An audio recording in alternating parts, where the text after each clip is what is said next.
Hai, Assalamualaikum warahmatullahi wabarakatuh. Okey, hari ini saya nak share dengan korang cara untuk membuat tali langsir yang nak disangkut pada kayu. Tali langsir untuk kayu. So sekarang ni yang pertama sekali kita kena sediakan kain yang telah dipotong mengikut saiz lebar dan juga panjang tali yang korang nak. Saya dah sediakan panjang ni. Okey. Kemudian kita pinkan dia. Kita pinkan dia. Atas dan bawah tu pastikan sama. Yang ni. Okey, pinkan.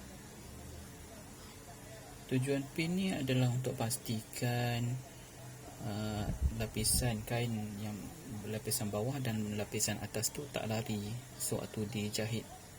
Kalau lari nanti dia berkedut, tambah-tambah kalau kain licin. Okey, kita dah pinkan. So sekarang ni kita gunakan acu. Macam saya gunakan acuan. Acuan ini untuk memudahkan kita memastikan saiz tali yang kita nak buat tu sama besar dengan kesemuanya lah. Macam saya nak buat tali ni lebih kurang dalam 35 pieces, jadi banyak juga. Jadi nak pastikan tali tu satu saiz semua, jadi kita gunakan acuan. Kalau sikit-sikit tu kita boleh lah guna ukuran je kan. So linekan dia gunakan kapur. Okay. Lebar dan panjang terpulang kepada cita rasa masing-masing. Nak panjang mana, nak lebar mana kan. Okay, dah siap macam ni. Kita pastikan tengok segitiga ni. Segitiga ni pastikan sama. Kita buat satu line dekat bucu sini. Okay, jangan singit lah. Okay. Right.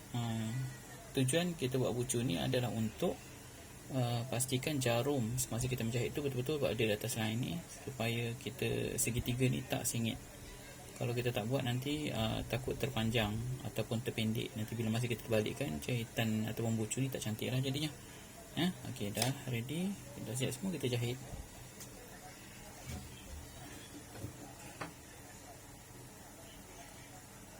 Okey, jahit saja ke atas line yang kita dah buat.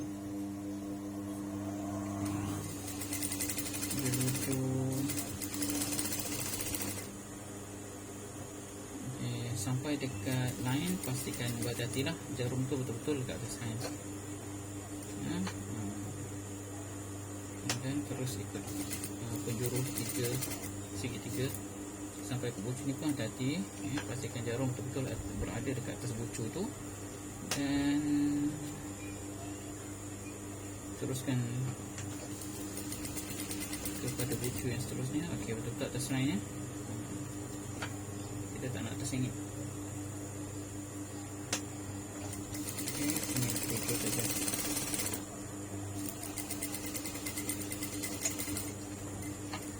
Alright. Okey, yang ni siap. Okey, dan seterusnya korang nak buat apa? Ini basi kain ya. Basi kain ni kena potong. Kita tak nak simpan banyak-banyak. Tinggalkan lebih kurang dalam 1 cm saja, 1 cm ya. Sebab nanti bila kita simpan banyak-banyak dekat dalam tu, semasa diterbalikkan, tali tu jadi macam tak cantik. Dia jadi macam tebal yang tak cantik lah. Kalau tebal kain tu cantik, tebal simpan benda yang tak diperlukan kat dalam tu ya. Jadi tak cantik hasilnya. So potong lebih kurang dalam 1 cm, 1 cm, tinggalkan. Okey, macam ni. Okey, dah siap. Sekarang perhatikan dekat bucu ni, line ni, bucu ni, kita nak potong ataupun rincik bentuk V. Buat bentuk V dekat sini. Ada 3 penjuru, tiga-tiga ni kita nak kena rincik ataupun buat bentuk V. Okey, senang lipatkan je ikut line tadi. Okey, so potong sini macam ni. Okey, dia jadi macam ni. Tapi hati-hati jangan terkena pada jahitan, sebab nanti kalau terkena pada jahitan akan rombak. Kalau rombak nanti datang menyusahkan kita lah. Nak kena jahit balik, silap-silap tak boleh repair sebab dah terkecil kan. Okey, 1, 2, 3 kita potong berbentuk V macam ni. Tujuan bentuk V ni adalah untuk memberi ruang yang selesa untuk basi ni bila dilipat nanti supaya dia tak bila bertemu dia terlipat macam ni, dia tak akan jadi berbuku lah dekat sini nanti kalau ada buku kat dalam ni, sebab benda tu terkumpul, dia tak cantik. So kita dah buang buku ni, buang dekat lipatan V tu, jadi dia akan selesa dekat dalam, basi tu kan berada selesa kat dalam, dan jahitan pun cantik insyaAllah. Kemudian kita rincik dekat sini. Rincik ni perlu sebab untuk pastikan sama juga supaya basi ni berada dalam keadaan yang tak terlipat-lipat ataupun bersesak-sesak dekat dalam tu. Jadi dia bebas lah dekat dalam tu, masa dia tak, masa kita jahit nanti dia tak berkerut-kerut, tak berkedut-kedut. Dah siap. Samakan sikit benda ni. Dah siap. Kita balikkan. Kita balikkan saja. Kita balikkan. Guna jari je lah, ataupun korang boleh masukkan lah apa benda, alat-alat untuk jolok benda ni sebagai untuk mudahkan kerja tapi bukan sebarang benda boleh jolok kat dalam ni, hati-hati.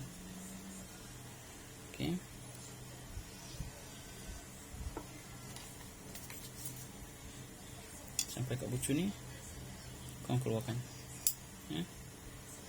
Gunalah penyepit ataupun benda-benda yang tajam yang boleh membantu urusan korang untuk keluarkan bucu kat depan ni. Biasanya guna pentas benang pun boleh, ataupun guna jarum yang besar sikit pun boleh, ataupun hujung-hujung gunting pun boleh. So kita dah keluarkan, dia jadi cantik lah 3 segi macam tu. Kalau tak keluarkan habis nanti tak cantik. Korang punya korang punya tali tu tak cantik, dia tak runcing seperti yang kita nak. Ni dah selesai. Proses yang seterusnya kita nak tindih. Tindih bahagian sini.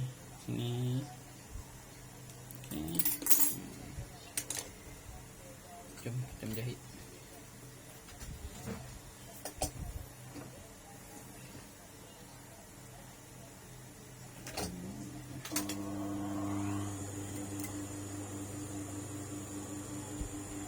Pastikan lipatan yang ditindih itu betul-betul sampai dikeluarkan sehingga jahitan jeruju yang kat dalam tu. Jangan ada yang tersimpan.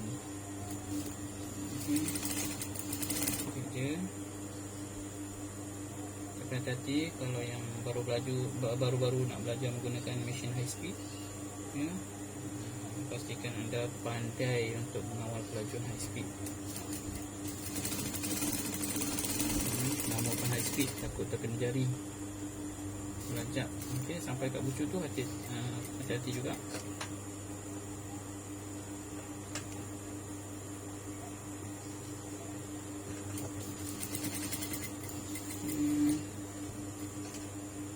Sampai kat hujung segitiga, pastikan keluarkan dia punya hujung tu betul-betul. Jangan tersengit, nanti tak cantik.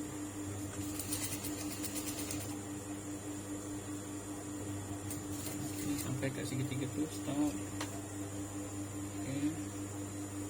Yang sebelah sini pun keluarkan.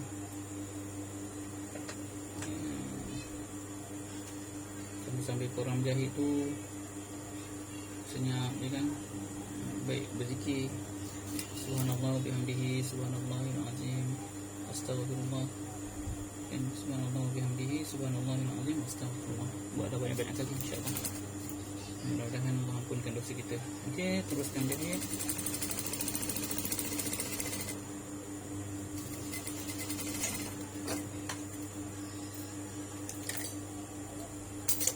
Siap. Baik. Dia akan jadi segitiga cantik.